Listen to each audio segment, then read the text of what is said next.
ఈ మధ్య కాలంలో సండే రోజున చాలామంది నాన్ వెజ్ మానేస్తున్నారు. మనమంటే అర్థం చేసుకొని తినకూడదు అనుకుంటే ఆగిపోతాం కానీ, పిల్లలు ఒక్కొక్కసారి కొంచెం కష్టం అనిపిస్తుంది కదా! వాళ్ళు ఇంట్లో ఉంటారు.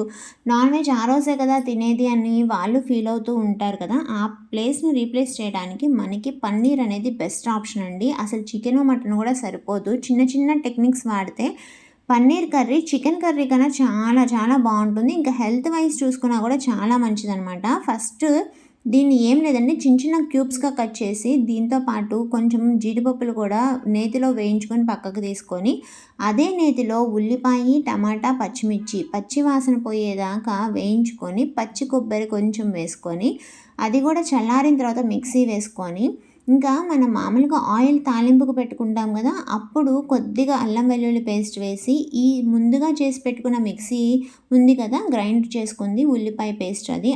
అది కూడా ఆయిల్‌లో కొంచెం వేగిన తర్వాత కొద్దిగా వాటర్ పోసుకొని, కొంచెం పుదీనా, ఇంకా కొత్తిమీర, గరం మసాలా యాడ్ చేసుకొని, ఆ వాటర్ చిక్కబడేదాకా ఉడికించుకొని, ఫైనల్‌గా పన్నీరు ఇంకా జీడిపప్పులు వేసుకొని, పైనుంచి కొంచెం కస్తూరి మెంతి వేసాము అంటే అసలు ఆ టేస్ట్ గాని, స్మెల్ గాని అద్దిరిపోద్దండి.